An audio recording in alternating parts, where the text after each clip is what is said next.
Hola, buenas tardes, jóvenes. Buenas tardes. Tarde, ingeniero. Ingeniero. Bien, gracias. Entonces vamos a dar inicio a este curso. Y para eso vamos a empezar conociéndonos. Y para este tienen que habilitar su cámara. Y también vamos a hacer una lista de la asistencia. Vamos a indicar también qué es lo que vamos a hacer este día y qué es lo que podemos hacer en las clases siguientes. Pero antes entonces vamos a habilitar nuestra cámara para saber si María Gutiérrez, María Guitarra se encuentra presente, para saber si Robles Campo Alex también lo está. Están de incógnito en este momento. Esta es María Guitarra, cierto, y Robles también está presente. Vamos a pedirle a Ramírez Navarro también que habilite su cámara. Bueno, a todos, por favor, lo hemos dicho desde un principio, pero hay algunos que se resisten. Paniagua Pérez, por ejemplo, vamos a entender de que no está presente de esa manera. Tienen facilidad también de palabra para poder expresar, diríamos, todas sus definiciones o sus dudas. Colaborar también en el curso, en el desarrollo del curso, es decir, que pueden haber iniciativas muy interesantes, propuestas interesantes de solución. Entonces, todo aquello se va viviendo en el transcurso del semestre prácticamente, ¿no? Entonces, es bueno que lo tomen en cuenta y así se les va a facilitar entonces el hecho de tener que responder a las preguntas que se le vaya haciendo le va a facilitar también para el examen. Entonces yo me voy a quedar con un grupo, pero eso no quiere decir que voy a ignorarlo los demás para que mi pantalla sea grande nada más. Después voy a ir abriendo para preguntar uno a uno todo lo que entendieron en lo que vamos a ir viendo en esta clase. Voy a admitir a uno más y voy a quedarme con estos estudiantes. De pronto están en directo esto, ¿no? Los otros los voy a ir invocando cada vez que los necesite. Entonces, ¿de qué se va a tratar este curso? La madera y su aplicación en la construcción, desde luego, ¿no? Entonces tendríamos que empezar a definir el material madera. ¿Cómo haríamos una definición corta y entendiendo de que ustedes ya han hecho unos cursos donde han visto también el tema, la parte de colegio también han visto la importancia de la madera, de la importancia de los árboles en realidad, y cuando se habla de la madera, ya pensamos también en su aplicación en la práctica. Pero podíamos intentar así, sin más decir qué entendemos por este material madera, cómo lo definiríamos. Entonces yo voy a agarrarme, por ejemplo, del primero que encuentre por acá y voy a decir a Magarino, por ejemplo, ¿cómo podría definir este material madera?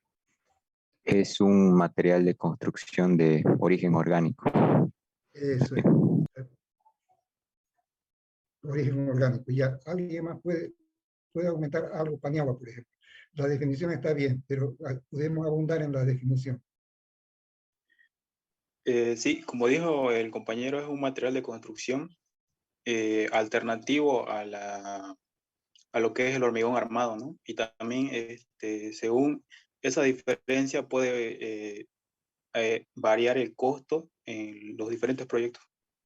Ya, cuando hablamos de un material que vamos a destinarlo a la construcción, entonces es importante también referirse a la composición de este material, qué es lo que lo compone, ¿no? Así como hablamos del hormigón, por ejemplo, de su composición, también la madera tiene su composición de elementos que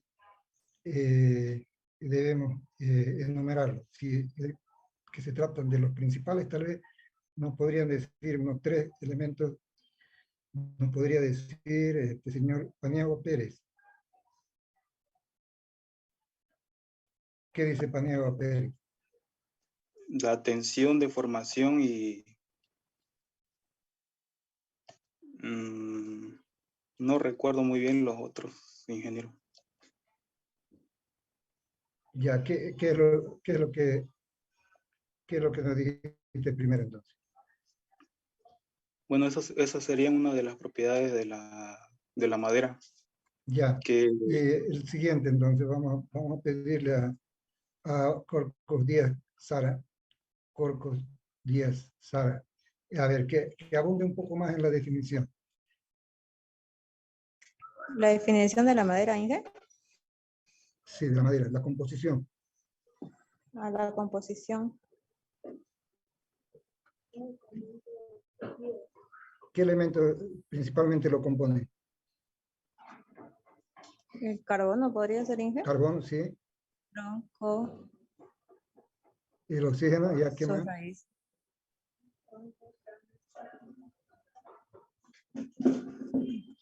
Su corteza, ingeniero. Oxígeno y el hidrógeno, ¿no? ¿Cómo? Hidrógeno, también. Sí, también hidrógeno. Ya cuando estamos hablando de su composición química, esos son principalmente esos los elementos que lo componen, ¿verdad? Cuando hablamos ya de su origen, este es un material natural, decía uno de sus compañeros, entonces, que está constituido entonces por elementos como el carbono, el hidrógeno, el oxígeno principalmente, y que se lo destina para la construcción, podría ser la definición, ¿no? Material orgánico que generalmente se lo utiliza en su estado natural y se lo utiliza en la construcción, entonces, ¿no? Y así entonces llegamos a entender de que vamos a tener que conocer ciertas propiedades para poder utilizar este material, ¿no? Así material como la madera, entonces requiere de un estudio en laboratorio para determinar sus propiedades que nos interesan para el cálculo estructural especialmente, ¿no?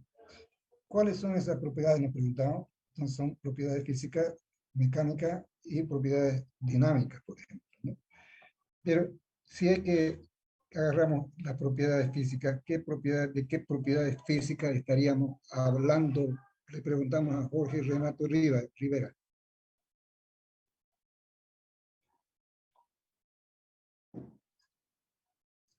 ¿Cuáles serían las propiedades físicas que nos interesan de la madera?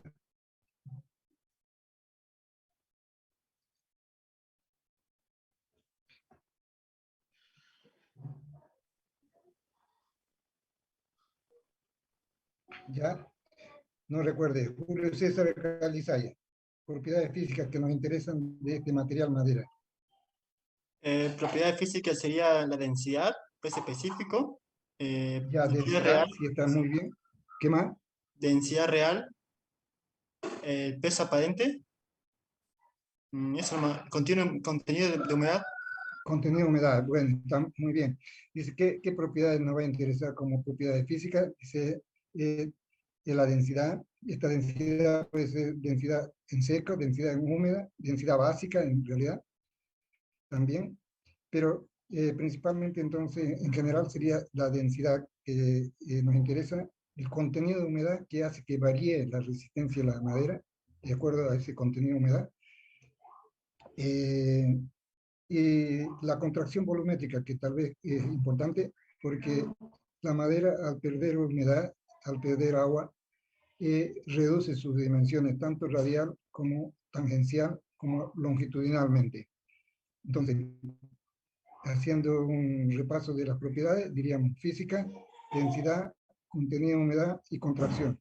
Cuando hablamos de propiedades mecánicas, ¿de qué estaríamos hablando? Corcos Díaz Sara está fuera de foco. Y ahora puede contestar Corcos. Propiedades mecánicas ahora. Podría ser la resistencia, hija, tracción, compresión. Así es, todo lo que se refiere a resistencia, entonces está englobado en esas Diferentes propiedades fuerzas que se mecánicas. pueden Puede ser provocar en la entonces madera. resistencia a la compresión paralela a la fibra, resistencia de compresión perpendicular, resistencia de compresión oblicua también, podría ser, ¿no? Entonces son valores distintos que aparecen cuando se trata de una madera, de un material como la madera. No son las mismas propiedades en las diferentes direcciones de orientación de la fibra. Entonces tenemos propiedades mecánicas como la compresión paralela, compresión perpendicular, el corte, ¿no? Paralelo también puede ser, corte perpendicular, puede ser la flexión, por ejemplo, resistencia a la flexión, deformación, el módulo elástico también cuando se lo define, es una propiedad mecánica.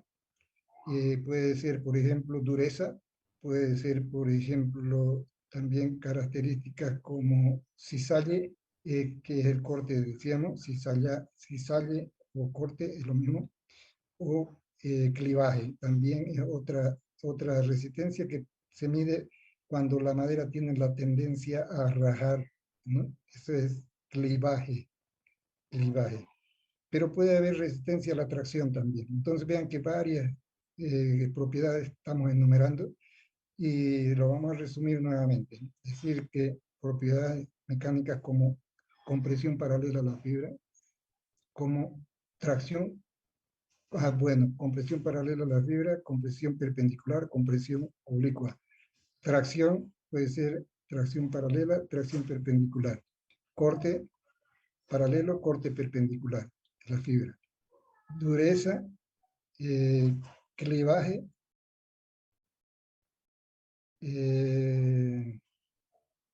flexión, principalmente esas, ¿no?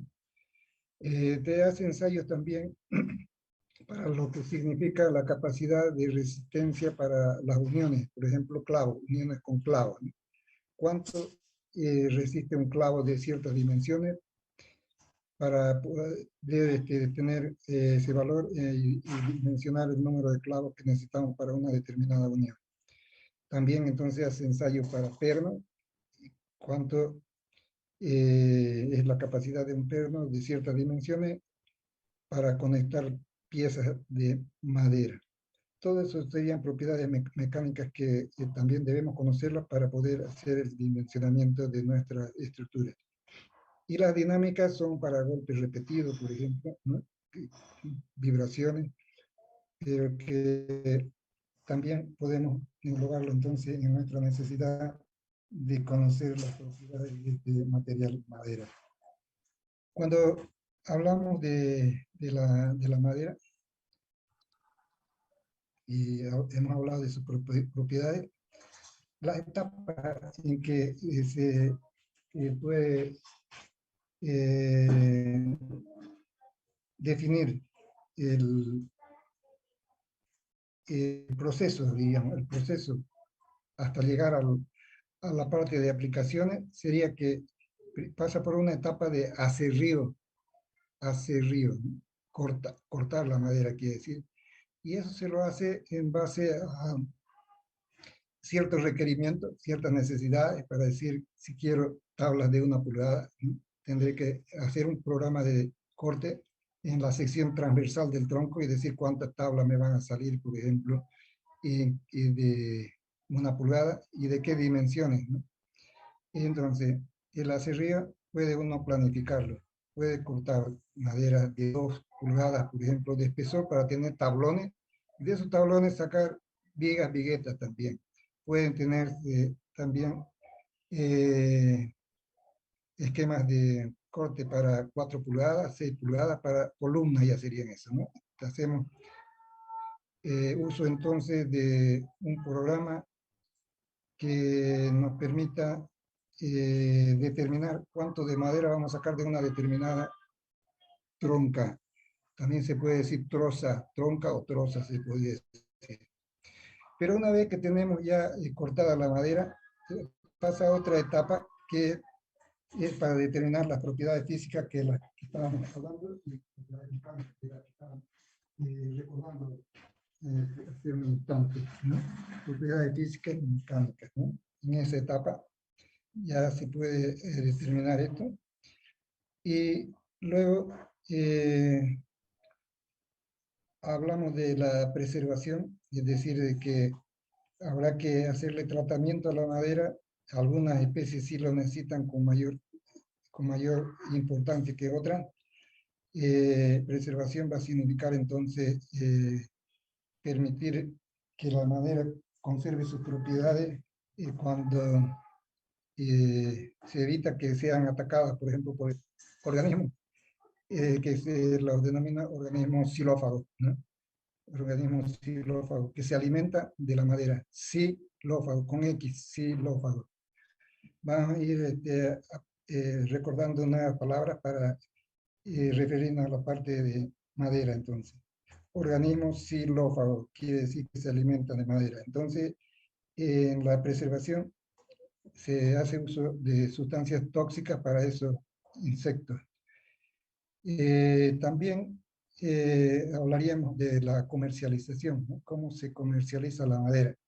Y la madera se la comercializa para el mercado interno en pie cuadrado. Ustedes ya han debido comprarle una vez madera, entonces cuando piden cotización le hacen así por pie cuadrado.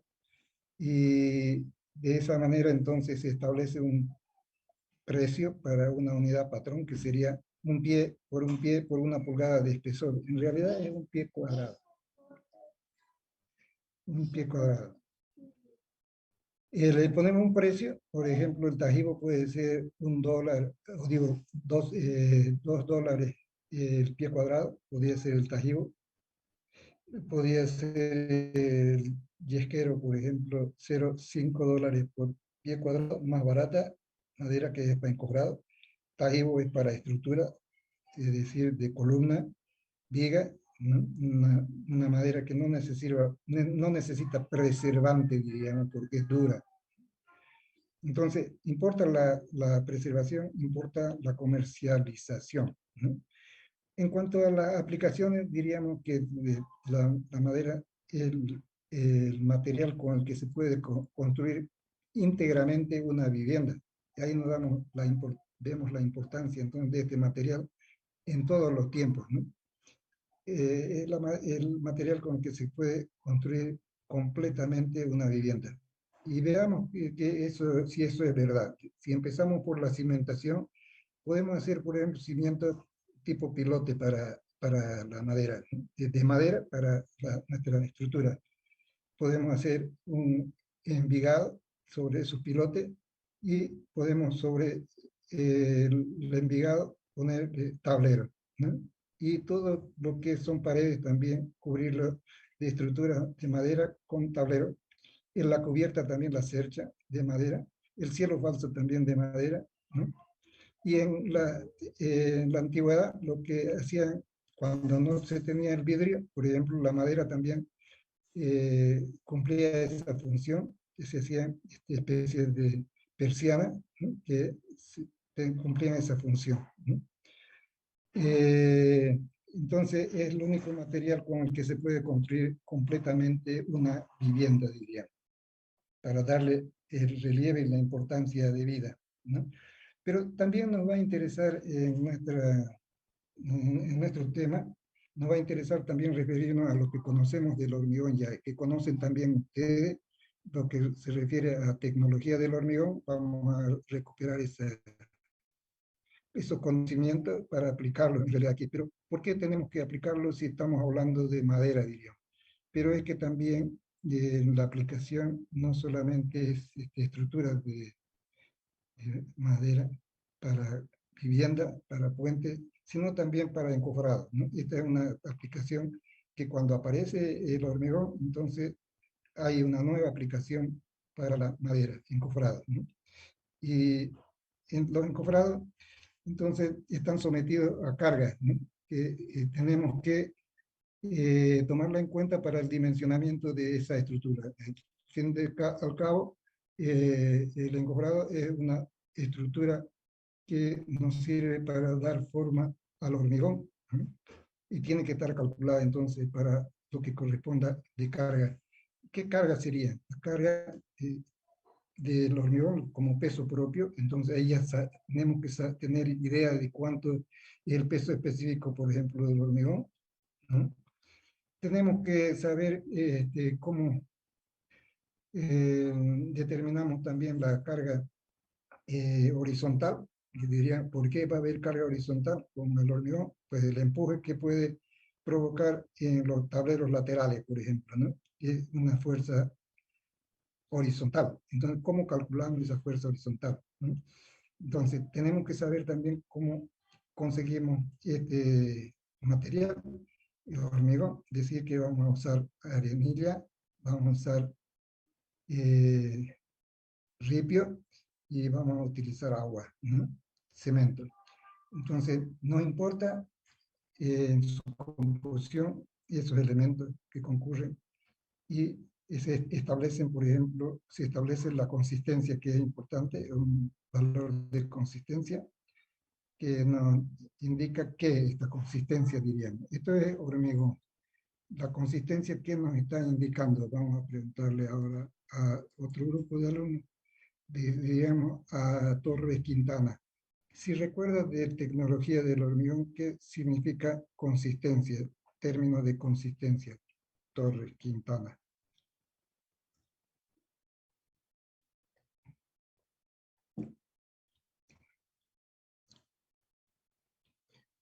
Sofía, entendió la pregunta Sofía, ¿verdad? Ya. ¿Qué entendemos por consistencia, dice? Del hormigón.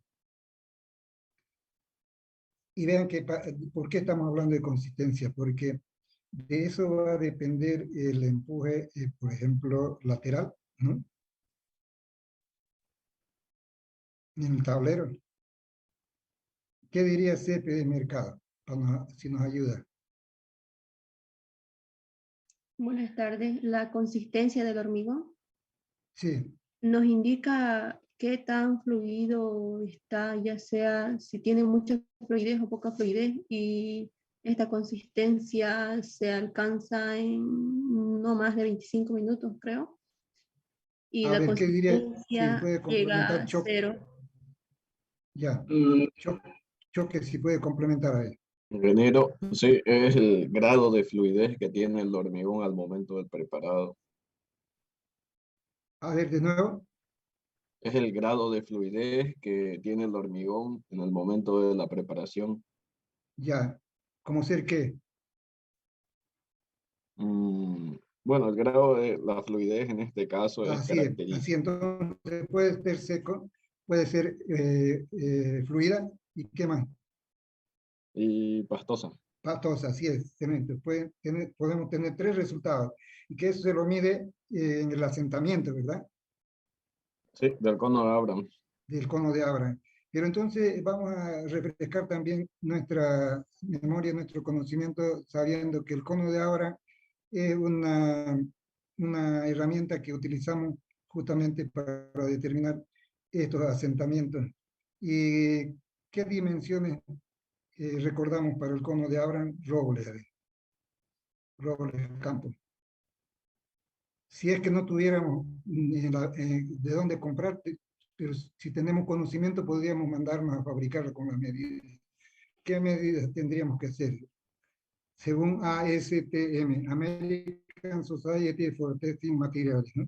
Sociedad Americana para el Ensayo de Materiales. ASTM, todos los laboratorios en la América Latina, Central y Norte usan esa especificación de la ASTM. No se recuerda, Robles. Ya, no importa, pero es importante recordarlo para que sigamos adelante. Roma y Gómez, a ver, ¿qué diría? ¿Qué dimensiones tiene nuestro cono de Abraham? Puedes hablar de la altura, del diámetro superior, diámetro inferior.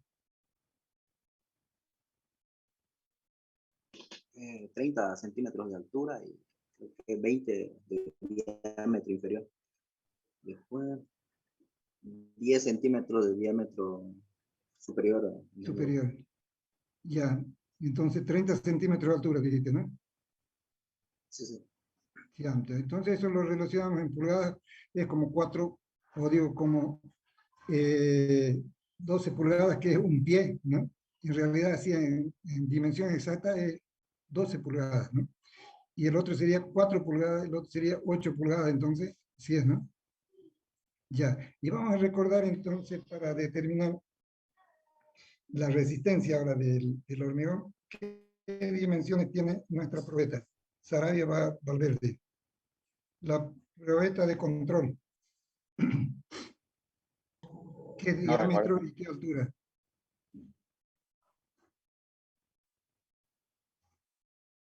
Sarabia, No recuerdo, ingeniero. ya no recuerda. ¿Y Ramírez? Teresa Quiroga. Tercero Quiroga. Tercer grado. Normalmente es de 6 por 12 pulgadas. 6 pulgadas por 12 pulgadas, ¿no? No, Es 4 por fácil, 8. fácil de recordar tal vez. Pero por ahí alguien me pidió de que hagamos recuerdo también de la varilla para la compactación. ¿Qué dimensiones tiene la varilla? Vamos a pedirle a Huanca Colque.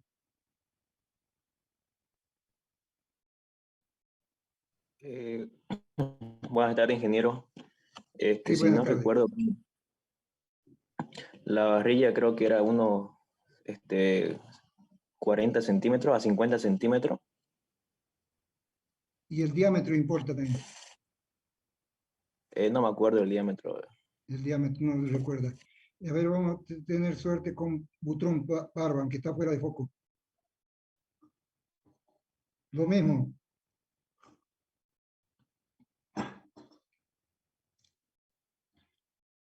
No quiere opinar Barba. No, ingeniero, no lo Manrique escuchaba. está con la respuesta correcta. Ya. ¿Qué diámetro, qué longitud, Manrique? Por No ejemplo, me en tu acuerdo, obra ingeniero. se perdió la barra y te dice el capataz, pero ingeniero, no fabriquemos. ¿De qué dimensiones voy a hacerla? Tienes que tener en la mente ya eso, ¿no? ¿De qué dimensiones voy a Varilla colocar de la un barra? cuarto. ¿Ah? La varilla de un cuarto puede servir, ingeniero. La de 6 milímetros. Suárez Paniagua, ¿qué diría? ¿Qué nos ayuda a ver? Y está apurado el capataz porque está queriendo hacer un control y te dice, ya pues ingeniero, te dice, apúrese, me perjudica el avance de mi obra. Entonces tiene que tenerlo en la cabeza todo aquello. 5 sobre 8 pulgadas, ingeniero, y 24 de largo. A ver, vamos a ver. Choque Pérez, ¿no? ¿Ya qué dice Choque Pérez? Es de 5 octavos y de 60 centímetros de largo. Así es, 5 octavos de pulgada, pero eso para memorizarlo y no olvidarse nunca, ¿no? Porque siempre van a estar apareciendo esas preguntas en su obra, si es que usted es un constructor. Y entonces 60 centímetros de largo, dice, ¿qué será relacionado con pie? Serían 2 2 pies, pies. ¿no? 2 pies. Y el otro es 5 octavos de pulgada, es 16 centímetros, ¿no? Así es. Entonces, y uno diría, pero ¿por qué tengo que hacerlo de esa manera? ¿No? Eso es para que sean validadas por las normas de ensayo de materiales, para que sus resultados en resistencia entonces sean validados. Tiene que estar también el procedimiento de acuerdo a las especificaciones que nos dan las normas. Y es importante entonces. Bueno, vamos a seguir. ¿Qué viene luego? En lo árido, es decir, la producción de áridos, ¿por qué nos interesa también para poder hacer nuestro hormigón y determinar el empuje que va a tener en la estructura? Entonces, en cuanto a los áridos, nos estamos refiriendo a ripio y a la arenilla, ¿no? Y nos vamos a referir a la producción que puede ser manual, ¿no? Una producción mecanizada también, una producción en planta de chancado, y otras, ¿no?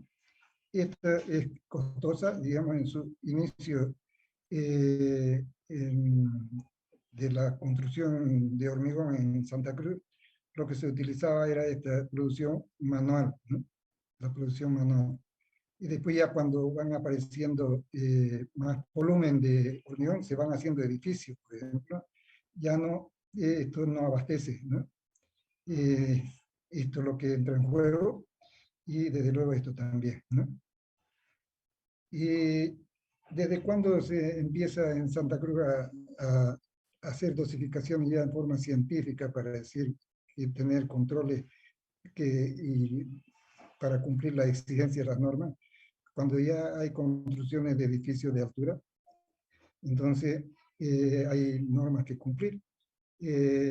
Por ejemplo, en el tiempo en que se construía el aeropuerto de Birubiu, ¿no?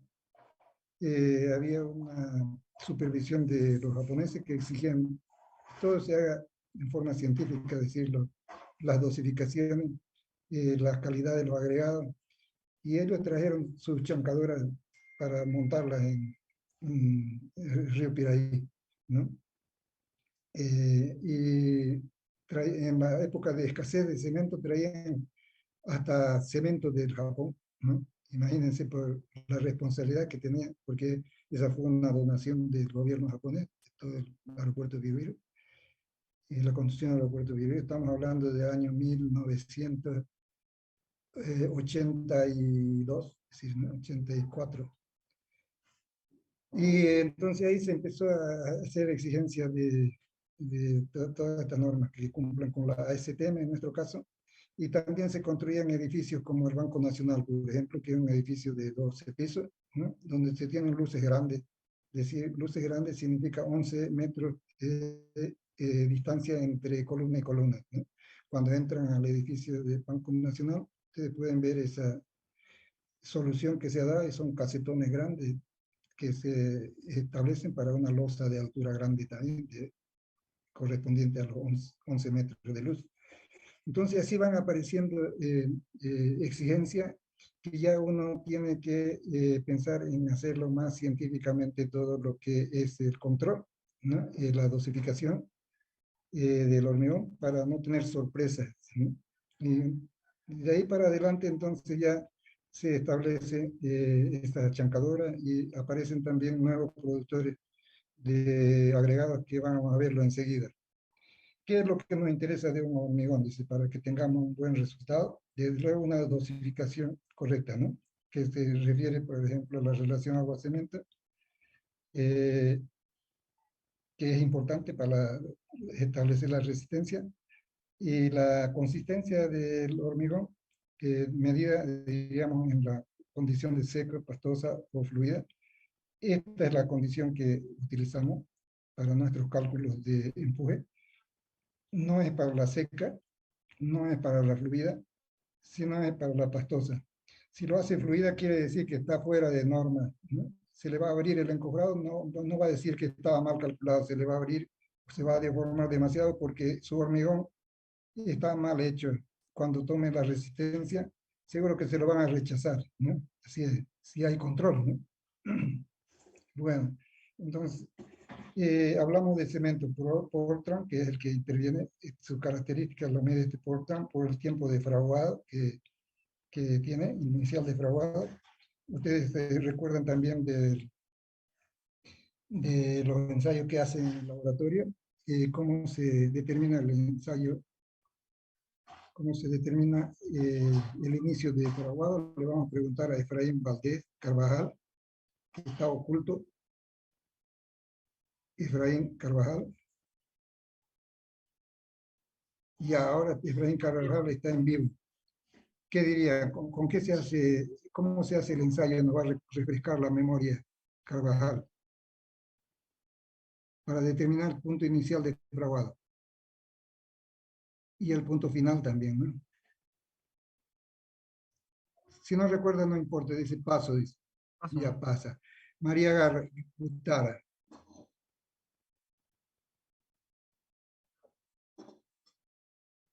María Guitarra no nos está escuchando. Manrique.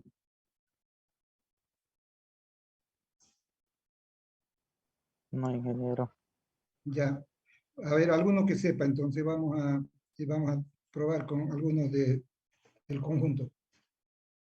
¿Cómo se establece el tiempo inicial de fraguado y el tiempo final, ya cuando endurece el hormigón?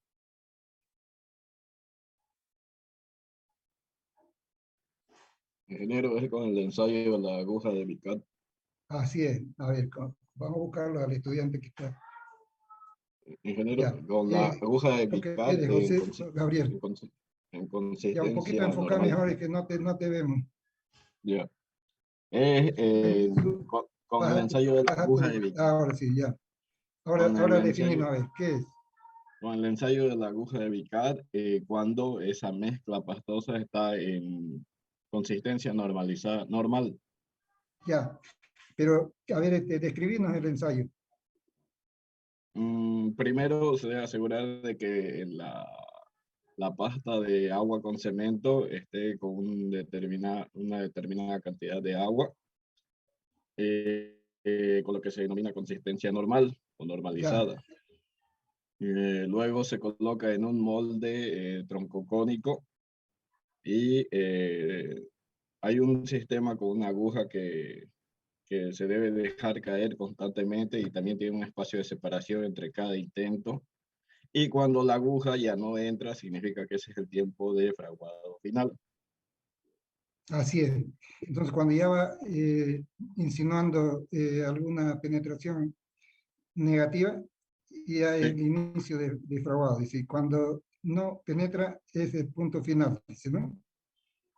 Vean y uno diría, ¿qué importancia tiene en lo que estamos viendo nosotros de madera? ¿No? Siempre estamos hablando de la consistencia normal, él lo ha dicho también el estudiante, y esa consistencia es para la que nos va a definir el empuje en el encofrado, el empuje horizontal, diríamos, en el encofrado, para poder calcular entonces la separación de los elementos y que tenga cumplida la deformación y la resistencia que no se sobrepasen, la resistencia límite que no se sobrepasen, estamos hablando de la madera, ¿no? Entonces, ingeniero, y también el tiempo de desencofrado. También para el tiempo de mezclado, pero también para el tiempo de vibrado. No se puede vibrar más allá del límite inicial de fraguado. Si ya está fraguado, no vamos a perturbar esa paz que tiene el hormigón. Ya está él en proceso químico de transformación, ¿no? Entonces ya no se permite vibrar por eso, ¿no? Bien, hay que entenderlo de esa manera, entonces, para darle la debida importancia a todo lo que es los ensayos de materiales, ¿no? La tecnología del hormigón, en realidad. Hemos hecho un repaso de lo que nos interesa aquí y vamos a seguir entonces con la producción ahora.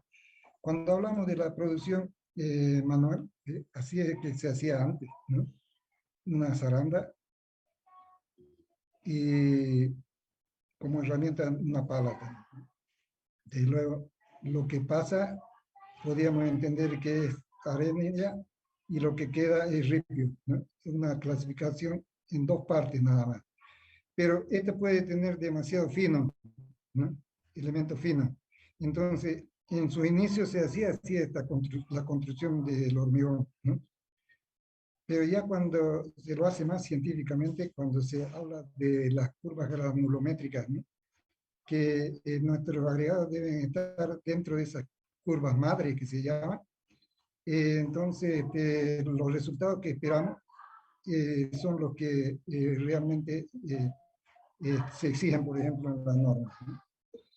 Y para eso entonces nos falta algo aquí, un tamisma para clasificar el otro tamaño más pequeño, ¿no? Y entonces pasamos a esta otra herramienta rudimentaria que ven acá, pero que la vamos a descubrir enseguida. Y vamos a ver de qué se trata. Ya, esto ya a partir de esta época, mire, que podríamos decir que es reciente, ¿no? Del año 2000, para decir, ¿no? 1996. una producción ya mecanizada de árido, ¿no? Que surge a raíz de que mineros que trabajaban en el río Quiser, en la explotación de oro aluvial, y lo hacían con este procedimiento, ¿no? Pero cuando terminaron sus contratos se vinieron a producir áridos a Santa Cruz y fue una gran cosa porque esto sí lo clasifica, lo limpia, lo lava, todo lo que ustedes pretendan del agregado lo va a hacer esta pequeña maquinita, ¿no? Entonces, ¿qué consiste? Dice, es una bomba que tenga capacidad para suspender en 6 pulgadas de diámetro, una tubería de 6 pulgadas de diámetro, hasta una altura donde acomodamos zaranda también aquí. Zaranda, ¿no? Ya no es una sola, sino son 2 ahora, ¿no? Entonces, aquí podemos disponer de un turril, es decir, un recipiente grande para que no se disperse con el bombeo el árido y caiga a la zaranda. Ella se desplaza por gravedad, ¿no? Y entonces los tamaños más grandes van a quedar acá. Los tamaños medianos van a quedar acá. Y los tamaños finos van a quedar acá. ¿No? Entonces tenemos arena, arenilla y ripio. ¿Cuál es el material que vamos a usar para la unión? Este y este. Este no. ¿Para qué nos servirá esto? Únicamente para revoque o para asentar baldosas, asentar cerámica, ¿no? Pero este y este, no sé si es que uno en la dosificación por volúmenes que pueda hacer, si mete esto pensando que es esto, la resistencia en lugar de ser 200 arriba, va a ser de 150 tal vez, que ya no sirve ese hormigón para lo que usted ha dimensionado. ¿Qué es entonces? ¿En qué consiste acá? Desde luego hay que hacer aquí una pequeña fosa. Estamos marcando el nivel del agua, estamos en el río, ¿no? Aquí hay agregado fino, grueso, y se bombea desde eso. Por eso la bomba es una bomba potente, ¿no? Que bombea eso. Para ir alimentando este depósito, entonces va desgranando desde acá y desde acá con esta otra bombita con presión. Ni siquiera pala se necesita, ¿no? Y se va derrumbando, diríamos, desde acá a la fosa. Y así se bombea. Y esta es la inicial, comparada con la manual que tenemos, ¿no? Vean entonces que esta producción ya es grande, ¿no? Ya abastecía la construcción ya de edificios de altura, ¿no? Y son varios lo que hacen. ¿Por qué lo hacen así tan rudimentario? Porque mucho riesgo hacer estructuras fijas ahí en el río tampoco se lo permitiría, porque viene una riada y se lo lleva todo, ¿no? Entonces ellos lo que hacen es desarmarlo cuando hay posibilidades de lluvia y esperar después que pase para que empiecen de nuevo. Y vamos a ver la parte rústica misma aquí. Así es. ¿Eh? Así hay, pero varios de estos, ¿no? Esta es la idea, ¿eh? Varios de estos.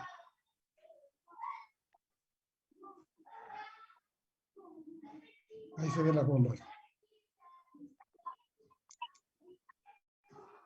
Bueno, hemos visto algo de la producción y ahora nos vamos a hablar de una parte de estructura misma. Estas son estructuras para encofrados de madera, ¿no? Entonces tenemos que hablar de qué madera podemos echar mano para este trabajo. Y diríamos que si vamos a hacerlo con madera, entonces podríamos escoger un material que tenga ciertas características. Decimos, ¿qué características son las importantes? Vayan tomando nota de eso porque vamos a preguntar. Son resistencia, duración, trabajabilidad y economía, ¿no?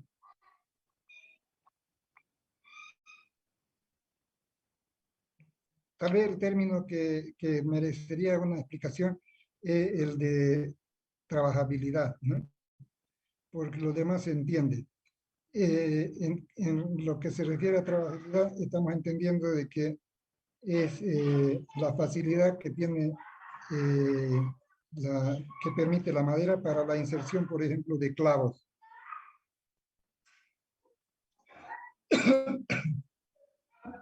Otra sería la facilidad para el corte, es decir, el aserrío, ¿no? Porque una madera que permite entonces el aserrío, estaríamos hablando de una madera intermedia. ¿Y cuáles son esas maderas? Dice aquí.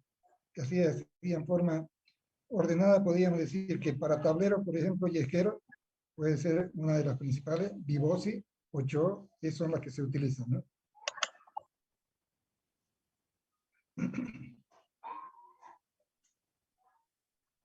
Y la madera multilaminada también, 8O es aquí.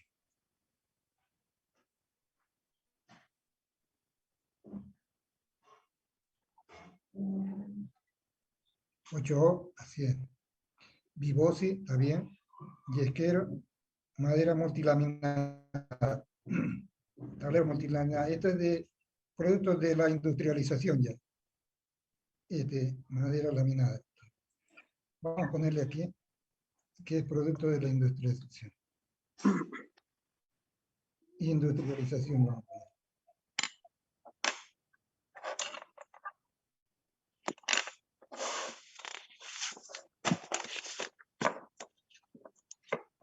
Y el producto de la industrialización. Viga y vigueta también podemos usar yesquero, verdolago, palomaría, almendrillo, pero no ochoa, ni vigosi, son muy blandas esta madera para ese trabajo. Para puntales, podemos hacer el uso de madera cerrada y madera rolliza. Y desde luego también puntales metálicos, pero como el tema es de madera, vamos a referirnos a la madera. Cuando son madera cerrada, puede ser yesquero, verdolago, almendrillo, igual que acá en la vigueta, diga, pero las dimensiones que se exigen como mínimas serían de 3 por 3 pulgadas. Cuando son rollizos, escuta, pino puede ser, diámetro mínimo 4 pulgadas sería. 4 pulgadas. Vean que ya aquí estamos hablando de límites, ¿no? Para poder aceptar o rechazar un trabajo.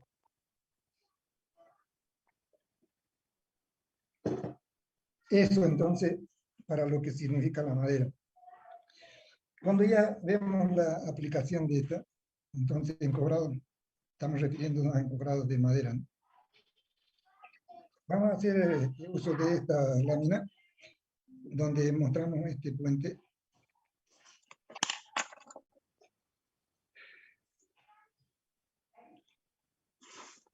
Este puente.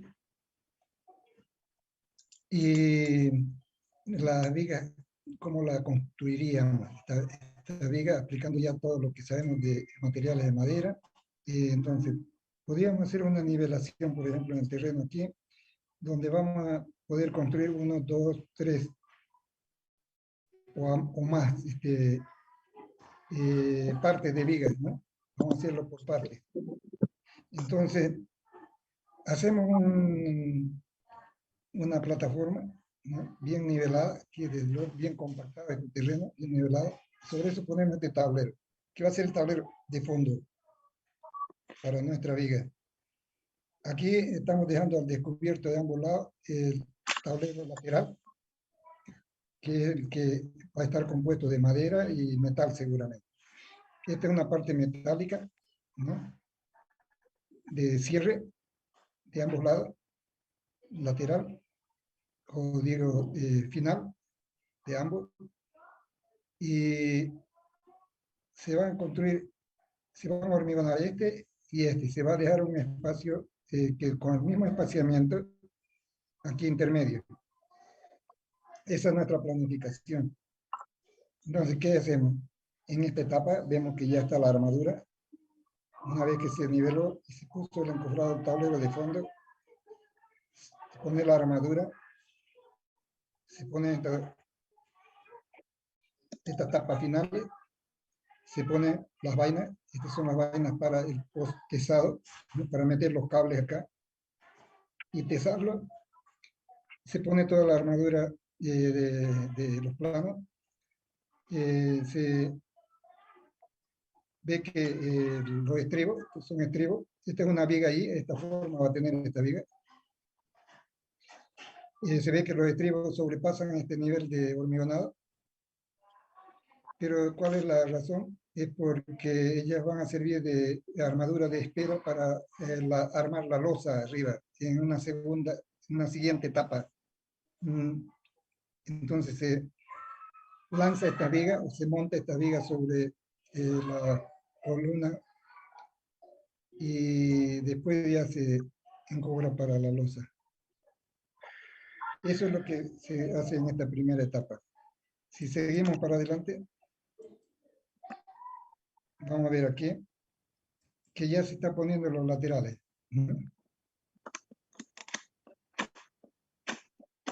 Estamos poniendo los laterales acá. Con esa forma. Este tablero puede ser de madera y toda la estructura metálica puede ser. Y sustento aquí por unos pernos que van a servir para desencofrar rápido, para resistir el empuje lateral.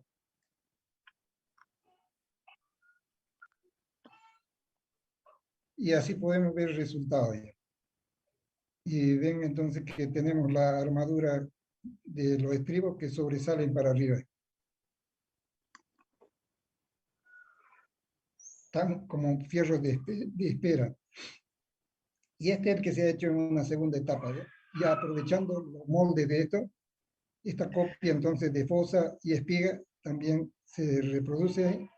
Uno puede poner un tergopol, por ejemplo, aquí para que no se adhiera. Y ese sería su límite, ¿no? Pero así tiene que encajar, de esa manera. Estos puntitos que ven acá son de los pernos que sirvieron para evitar que se abra estos tableros, que son responsables entonces de la posición de este tablero lateral. Pero se lo reaprovecha. Entonces, ¿cómo se hace para reaprovecharlo? Se pone una vaina de tubo de PVC, ¿no? Si el perno es de media pulgada, por ejemplo, se pondrá de 3/4, va a entrar bien. Y después se saca fácilmente el perno, ¿no? Se lo recupera. Ese es el procedimiento. Aquí ustedes han debido ver tal vez ya en fundaciones, pero si no, todavía no lo han hecho, podemos referirnos por lo menos a lo que se hizo en este puente. Estas son tubulones, ahí estamos hablando de tubulones, que no son nada más que unos tubos de hormigón que se los va cargando como peso.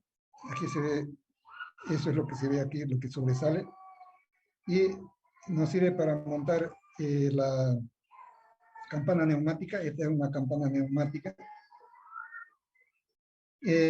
Cuando se trata de trabajos cercanos a un río, por ejemplo, el nivel freático está muy alto, ¿no? Y cuando se hace una perforación, entonces se inunda de agua y se derrumba todo el resto, se va tapando, ¿no? Entonces, para que no suceda eso, se utiliza esta técnica de darle presión a esta cámara. Esta es una cámara herméticamente cerrada, que inyecta entonces ese aire a presión acá en el tubo, y esa presión supera la presión que ejerce el agua, entonces no permite que entre el agua. Trabaja en otras condiciones, diríamos, el operario que entra. Esto tiene que tener acceso a un hombre aquí adentro.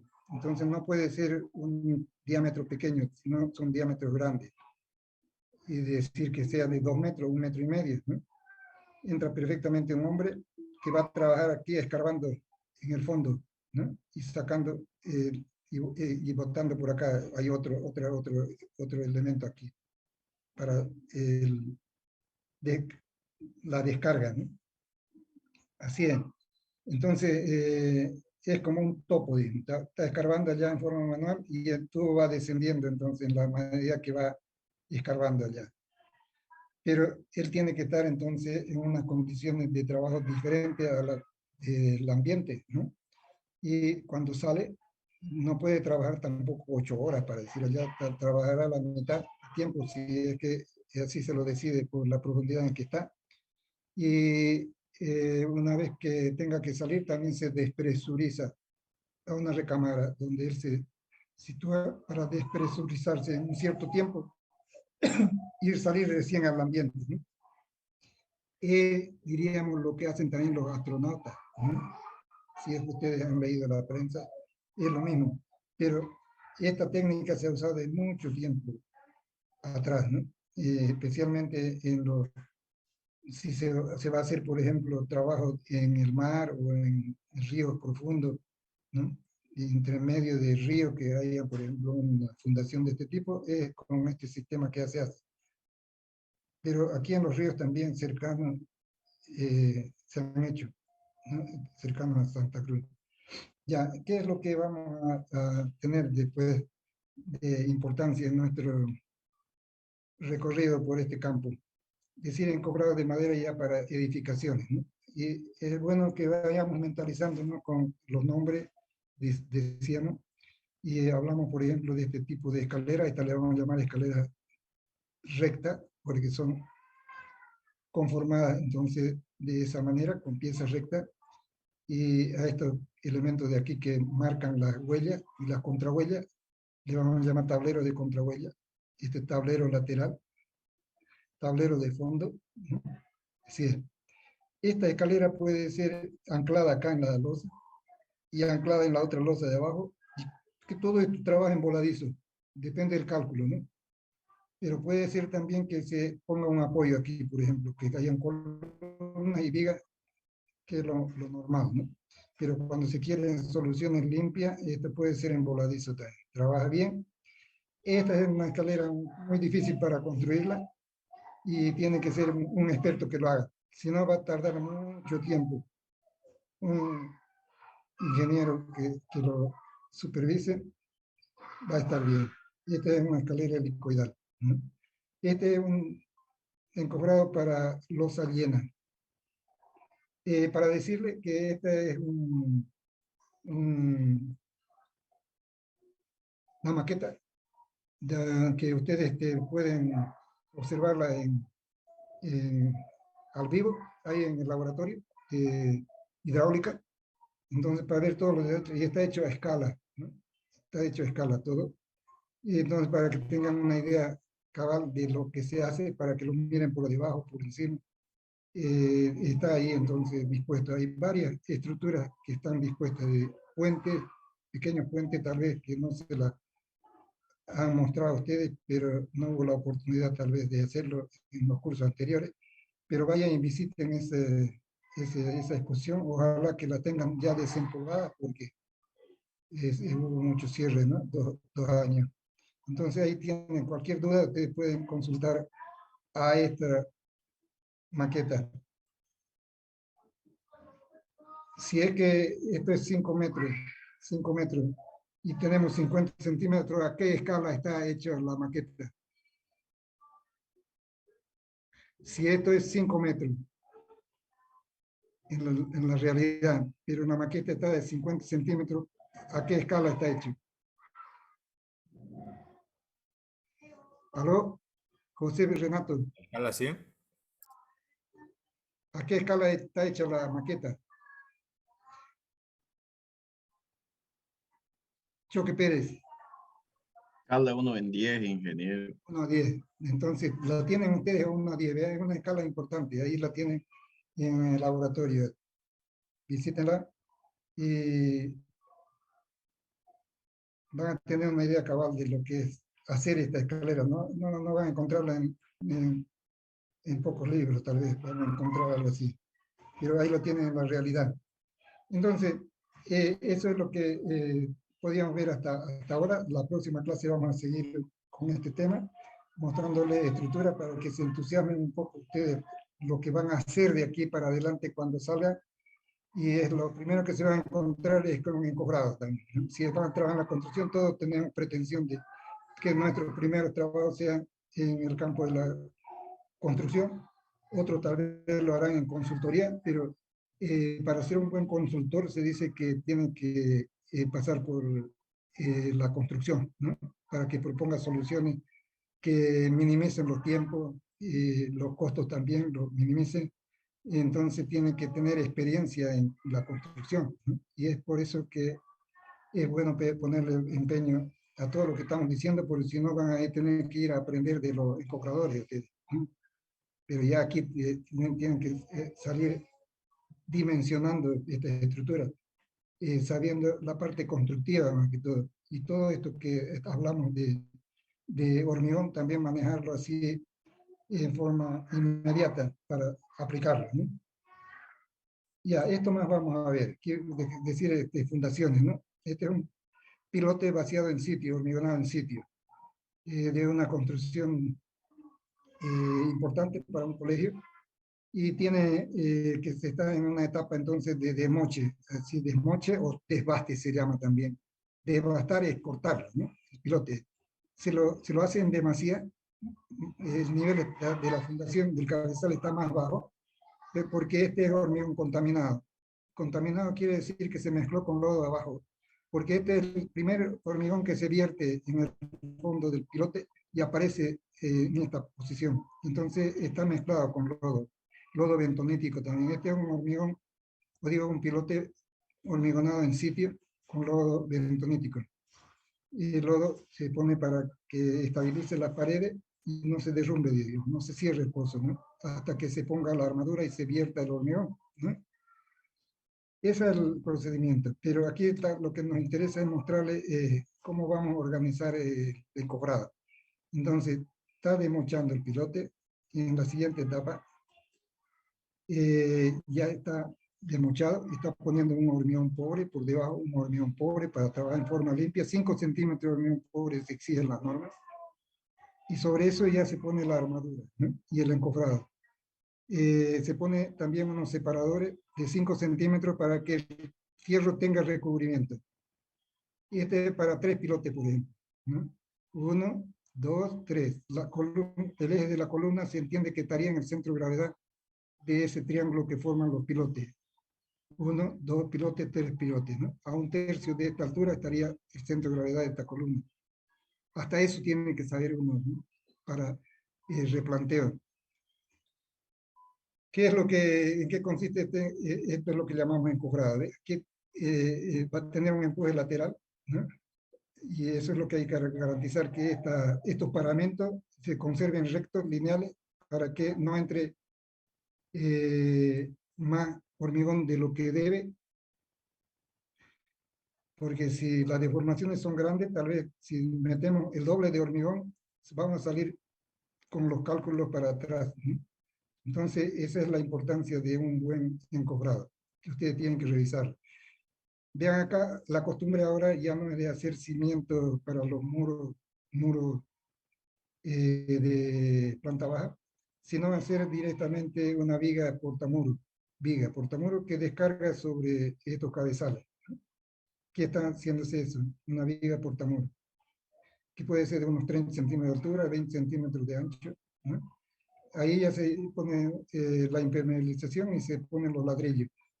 Ya no depende mucho uno de la calidad del material que hay debajo de la viga, ¿no? En otros tiempos se hacían con contrapisos de piedra, ¿no? Y se hacía después hormigón ciclópeo. Ciclópeo es piedra, hormigón más piedra bola grande. Ya no se construye así, sino esta es la forma más práctica ahora. Se recarga un poco más la estructura, pero es mínima esta, comparada con la carga que le llega de arriba, ¿no? Eso, y aquí, bueno, hasta ahí entonces. Hasta ahí vamos a hacer una pausa y vamos a preguntar algo de unas 3 preguntas para 3 respuestas que espero que sean las que corresponden al tema. A ver, si tenemos suerte. Vamos a observar quiénes son los buenos.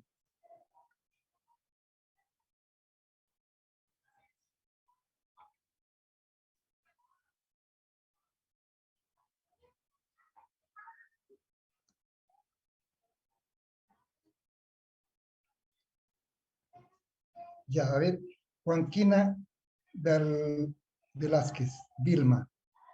No está con su cámara abierta. Una pequeña pregunta, Juanquina. Ya, una pregunta. Tienes que abrir tu cámara. Ya. Para de nuestro encobrado hablábamos que el dimensionamiento lo hacíamos para una cierta condición. ¿Cuál de las tres de las que hablábamos, que era de las de los tres resultados que teníamos, es la que nos permite el dimensionamiento para nuestra estructura?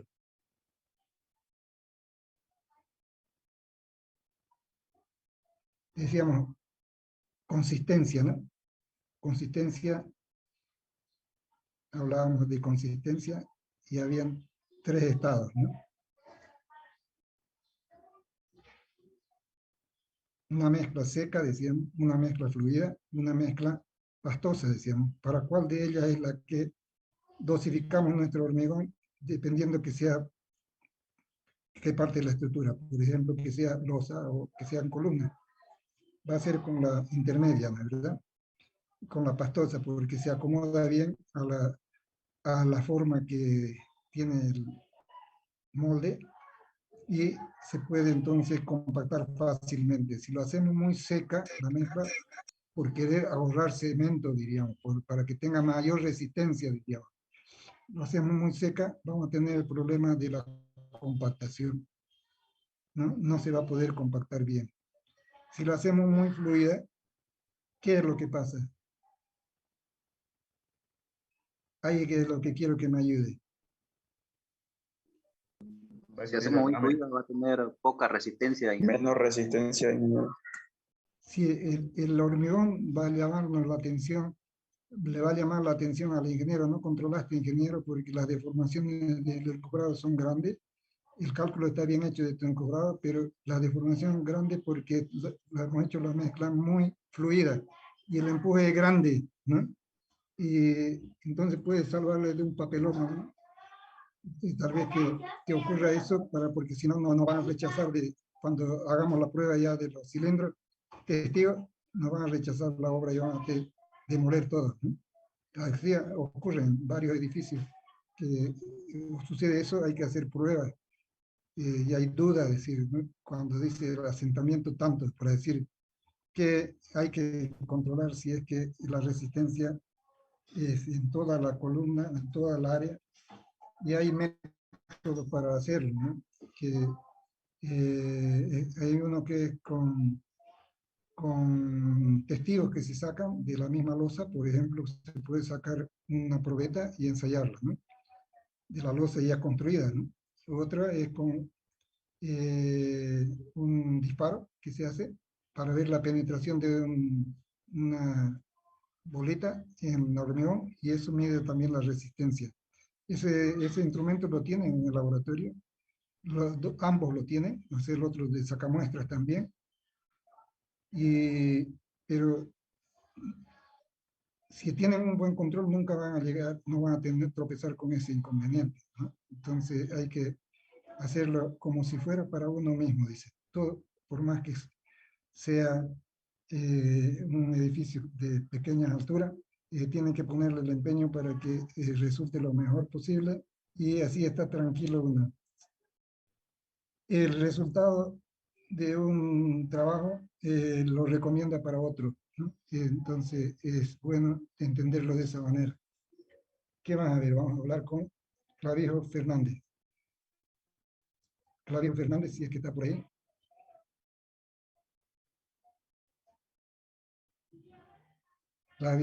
Clavijo Fernández, ¿cierto? Cuando hablamos de puntales rollizos, ¿qué diámetro poníamos como mínimo?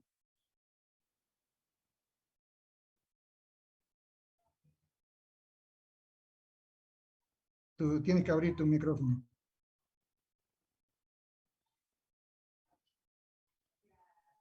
No me acuerdo, ingeniero.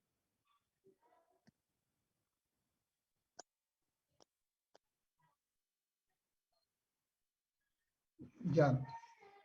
Vamos a ver aquí a Choque Pérez. Choque Pérez. Sí, ingeniero. Huanca Colque, bueno, Huanca Colque, decimos. Antes de poner en el encofrado acá, antes de poner este encofrado, y suponga que hemos llegado al nivel que nos indican los planos, ¿qué es lo que debemos hacer previo a disponer la armadura y el encofrado? ¿Qué trabajo previo?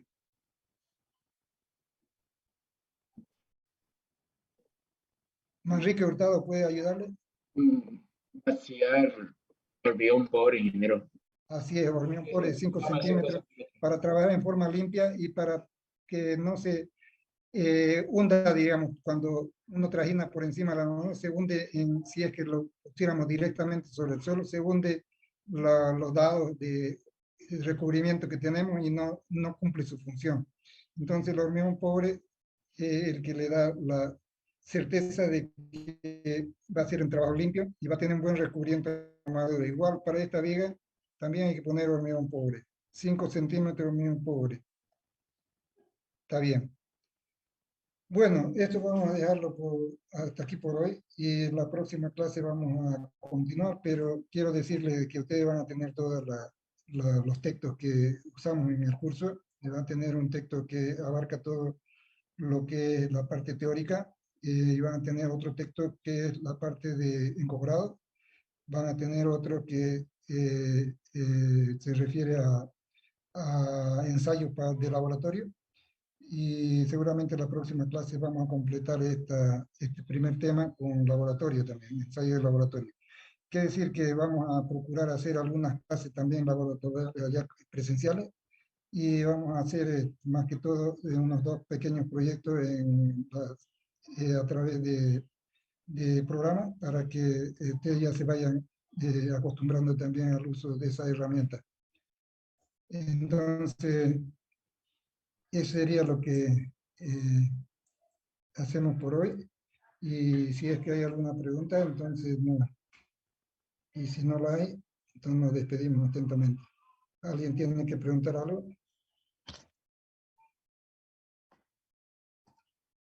¿Sí?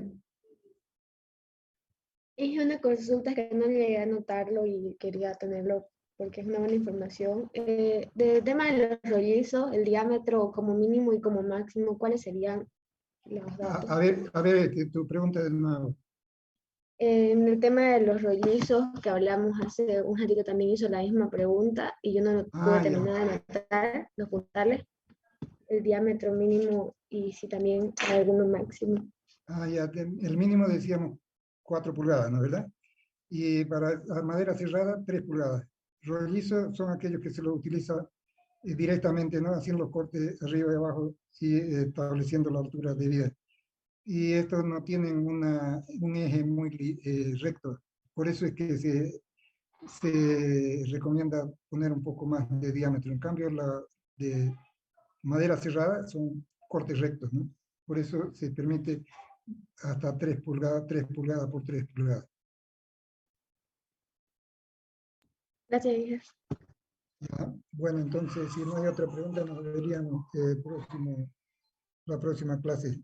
Ya van a tener entonces también el texto y un texto guía para hacer los ejercicios también acá. ¿Está bien? Hasta luego, jóvenes. Hasta luego, ingeniero. Hasta luego, ingeniero.